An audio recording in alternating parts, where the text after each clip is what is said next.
Me too.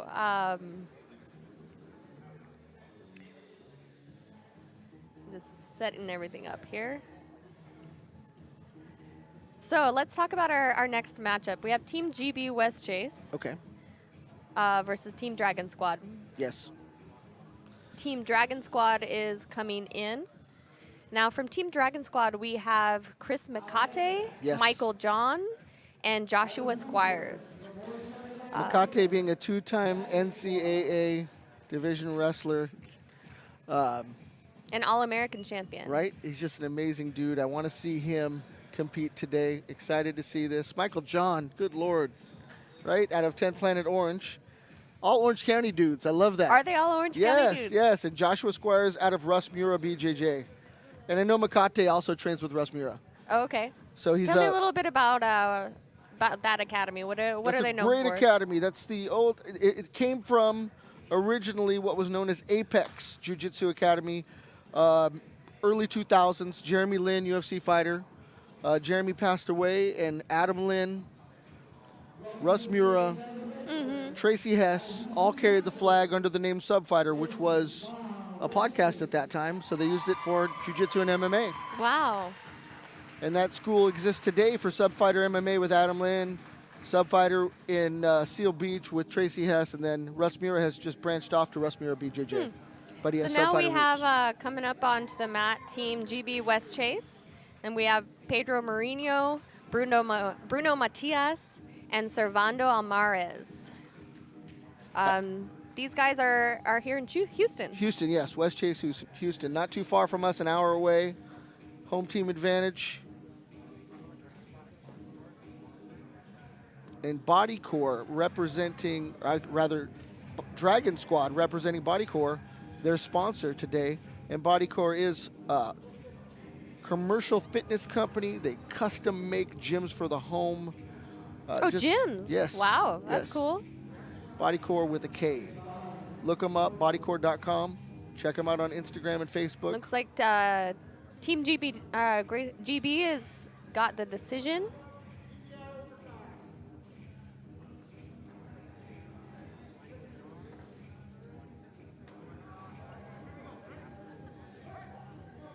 Starting with Who's Michael this? John. Bruno Matias Yes. versus Michael John. Now, of course, Michael John, as we've mentioned before, is a 10 Planet black belt out of 10P Orange, and he has a very accomplished leg locks with attacks from everywhere. So, dangerous guy.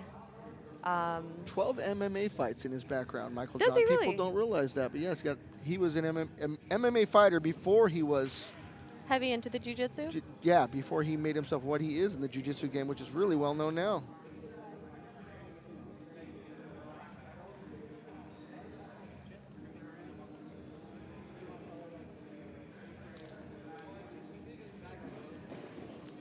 Michael Bruno John really- looks like heavy pressure. Yeah, a lot of pressure from Bruno.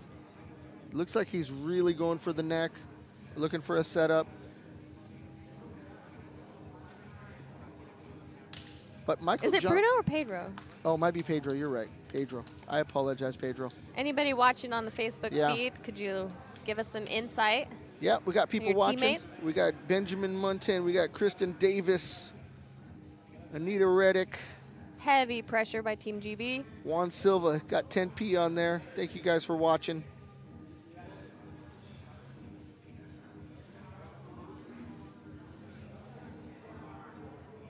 Now, most GBs are very traditional jiu-jitsu, very heavy, very popular on the IBJJF scene. So I'm not sure, what kind of submissions we'll see on their part, but they are very tactical as far as knowing the rule set and winning by the rule set. So this will be an interesting matchup for this. That's what they this train. tournament. That's their bread and butter. So that's a valid point. Oh, Whoa, off the stage. almost off the stage.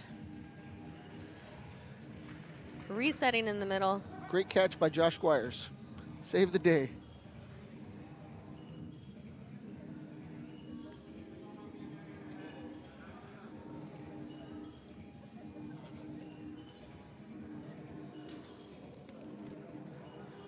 Yeah, I believe this is Pedro. Pedro Mourinho.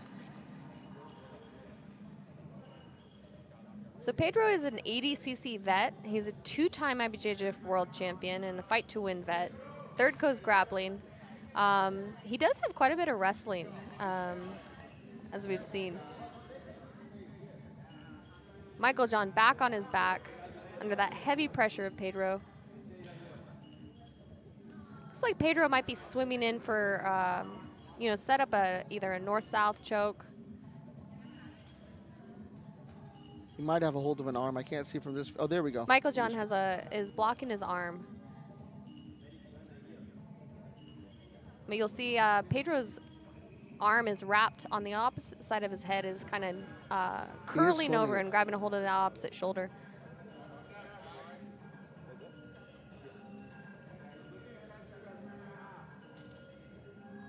Heavy pressure. Michael John really needs to elevate and try to isolate one of Pedro's legs here if he wants to be dangerous. But that pressure is just really tough to get around. We have about halfway through this match. Remember, it is a 6-minute match. Michael John able to get up. Escape. Working his guard. He played inverted for a moment.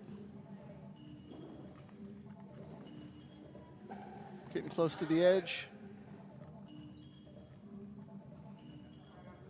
Able to get his guard back and recover. They're going to reposition. Good time to start over, put him back in the guard.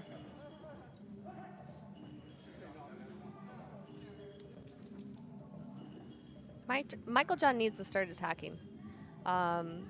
I don't think he's going to accomplish anything on the upper body of Pedro here. He needs to maybe invert and try to attack the legs, but yeah, he's just so strong. Again, swimming that arm back around, almost looking for a north-south, but switching back through. It's tough to have a game plan with a guy like Pedro, so heavy, so strong. Yeah, looks right now he's just exerting tremendous shoulder pressure, really trying to drain Michael John. And not give him a chance to attack. Just really stifling. We have 1:30 left in this match.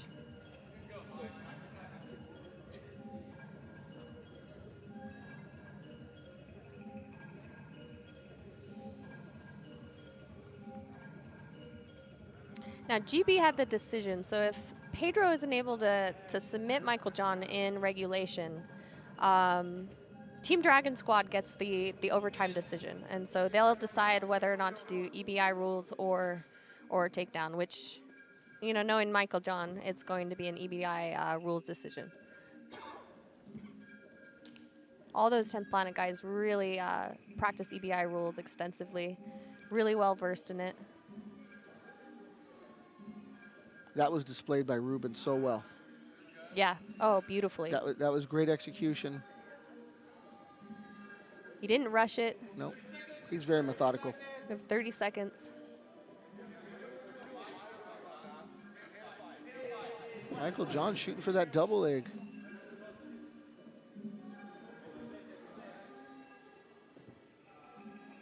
Pedro is not worried.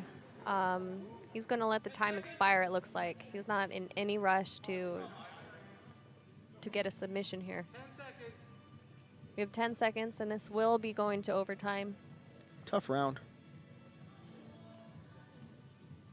Want to see a little more action next round. So Michael John gets the decision. Red is head. Yeah, red is heads. Blue is tails. Michael John's taking us back, it looks like.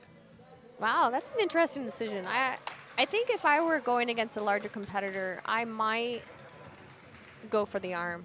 I feel like I have a much stronger ability to use my body against their arm versus trying to fight somebody who's much stronger, and they're trying to keep my arms away from their neck. Mm-hmm. But again, I mean, Michael John is well versed in EBI rules, and this may be his bread and butter. It's if he can get to the back, he can finish this. Maybe because he's experienced that strength of Pedro, that if he can expose the neck, Maybe, sure. That might be part of the strategy because I kind of because feel that way everybody's myself. neck is the same. That's right.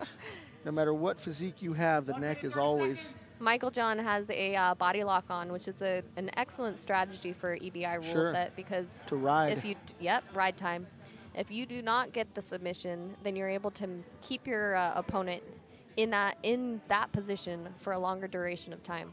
And then it depends on the escape in the next Sure. round. Which again, Michael John is well versed in.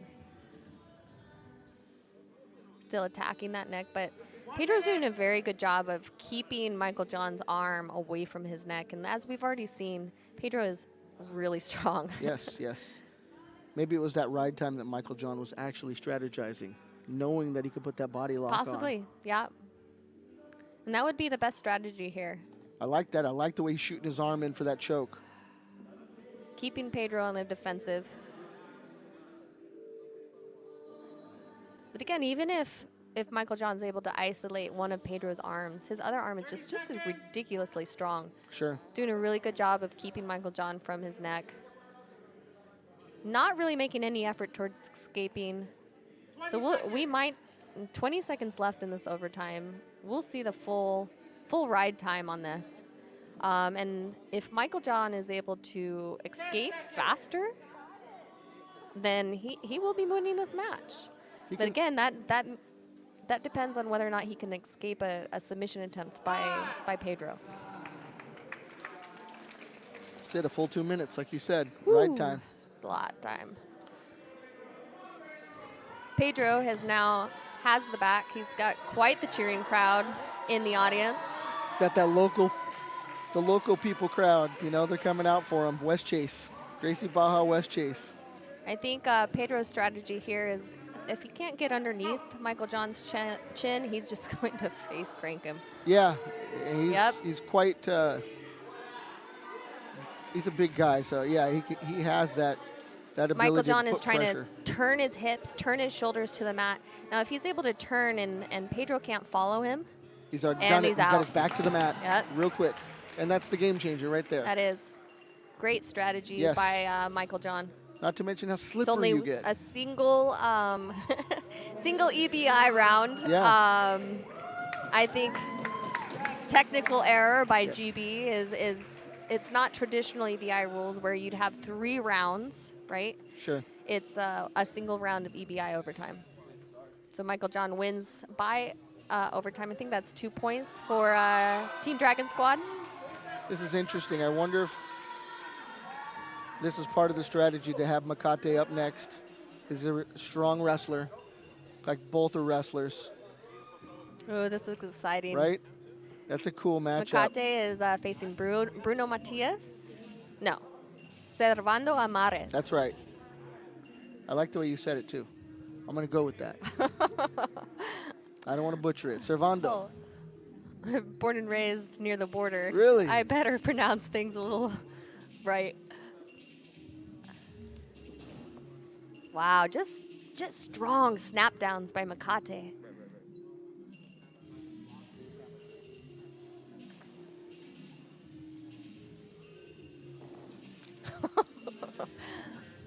I love to see. I wish I had a snap down like that. Sure. That's Brutal. and usually with a snap down, if you're able to get your opponent's hands to the mat, Guillotine. they're popping back up, and Yeah. in the midst of popping back up, that opens up a leg, usually for okay. a takedown attack. Heavy, just heavy hands on the head.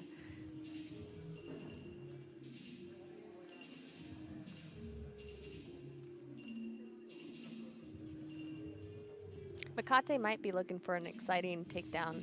He's had several attempts so far. He goes for the head, got a guillotine Looks real strong, attack. too. Real tight, but he's Got defending. a chin strap right now. But Servando is able to effectively defend.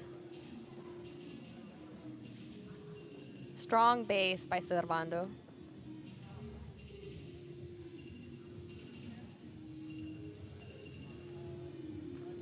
I'd like to see him attack, though. I mean, especially if you know if you're facing a wrestler, you really don't want to tie up with them because they're going to win the tie-up battle. That was interesting. But I'm not sure. You know, I don't know much of Servando's game, but I'm not sure. He probably is more of a top player from what I can see. If he's not wanting to pull guard and go for the legs, usually it means that they're more of a top player. But again, you have to get to the mat. You have to get your opponent to the mat in order to play top game. Is there a little bit of a stigma about, pulling guard that you hear about more today, or is that still just a strategy that can come into play? I mean, it's all strategy, you know. If you're a top player, usually you want to, typically, whether you're a top player or a guard player, you want to play to your strengths. But again, you have to know what your opponent's strengths are too.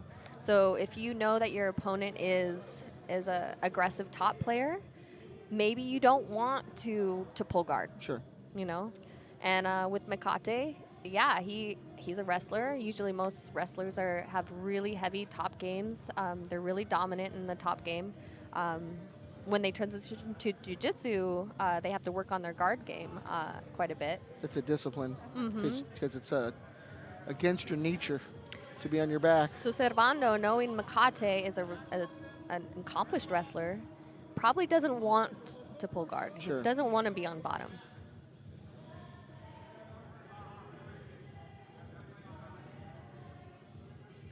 God. Picked him up off the ground with the neck. Just shows how strong Makate is. But Servando able to, quickly escape. Oh, yeah. And that was a tight grip.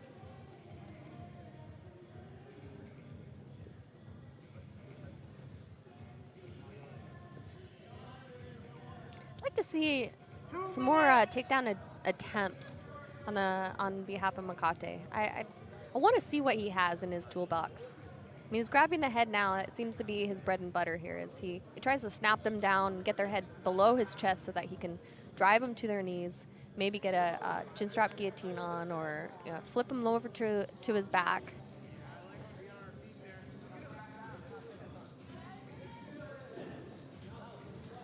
Heavy top pressure. Almost off the stage. Yeah, heavy. He's relentless. Chris Makate is relentless. Most wrestlers are, If you've ever been to a wrestling practice, it is exhausting. And these guys are just moving, guys and gals. So most of the wrestlers in our academies and the academies that I've been to, they just have tanks for days. I know specifically for Subfighter, Laguna Hills, and for Russ Mura, BJJ, they're close to Laguna Hills High School, and they're a high-level wrestling school. So they're a feeder academy for that. Yeah, that he probably high-level wrestler. coaches. He probably coaches the college wrestling. I'm sure of it. High school wrestling. Well, I know coming out of Rounders as well. Rounders is in Santa Ana with Balquatch. Santa Ana College is right there, so there would be no doubt. Okay. Another wrestling school. But again, California has a ton of great wrestlers. Dragon Squad actually competed in our very first Gym Crashers tournament. We have 30 seconds left in this match. Looks like it's going into overtime unless one of these gentlemen can make a valid submission attempt. Servando has strong base. He's really, his strategy might be in tying up, and making sure that Makate doesn't have a clear shot and just taking it to overtime. But I believe with the overtime, what do we have? GB WestChase is going to get the decision as far as the overtime goes. Chris is just ready to shoot now. Look at him. He don't even want to stand up. So it's going to be wrestling. He has not taken a break. All right. Look at that. He went right into it.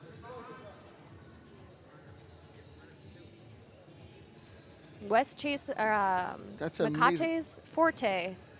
Makate's focused, though. He just went right into that round as if there was no break. And that was it.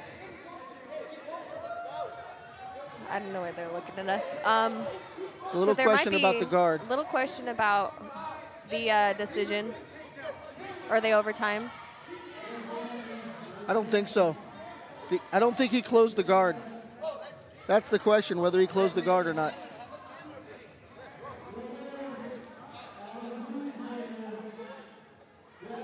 But you know the referee's decision We're wins. going with the ref, yeah. Yeah. So we got Makate with the win. Dragon Squad gets another overtime win. That's 2 points. So they're up 4-0. That's correct. The ref called it correct. So what was that? The Gracie Baja team had made note of their competitor being able to regain his guard. But it's not jiu-jitsu it's not rules. jiu-jitsu rules. That was Yeah, the wrestling that's true. overtime. Yeah. Our it's referee pure wrestling. So whether or not he can, yeah. The ref called it right. Yes, Regardless, that's the right. ref's decision was made, and we're going and with we've that. got some This is heated Josh match Squires. now. Yeah, Josh Squires on Josh the bottom. Squires versus Bruno Matias. I think Josh Squires might be one of the longest people with Russ Mura, too. He's just one of those guys. An OG. Has just been there He's a a black long belt, time. correct? Yeah, he's been there since, early or mid 2000s. And Bruno Matias is a brown belt from GB WestChase. He is also a Third Coast grappling vet. Very strong passing game from what I could tell. So we'll see what happens in this match. Yeah. I know GB is probably a little heated from the last match. Nice little foot trip Right. by Bruno Matias. It was sneaky, but he got him. Right put him where off he wants balance. to be because, as I said, he has some strong passing game.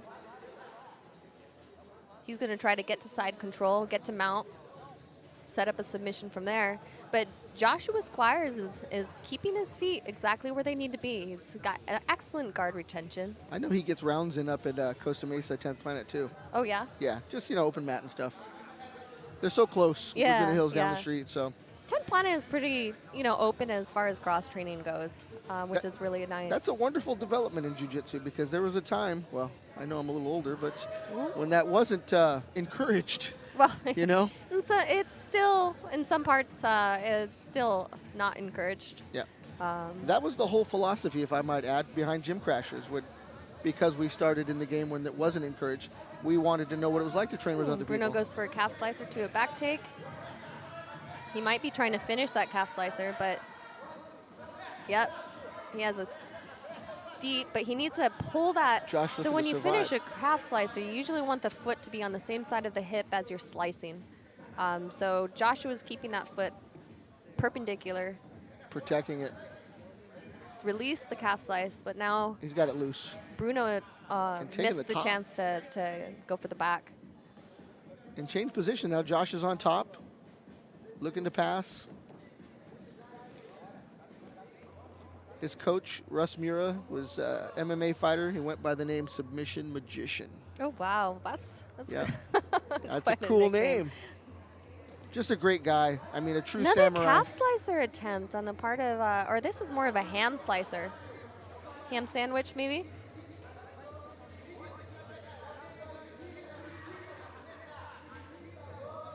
Bruno needs to kind of flare his knees a little bit to really extend this. And it's harder to get this on the hamstrings versus the calf, any kind of slicer. If he could switch his slice up actually a little bit, Joshua effectively defends.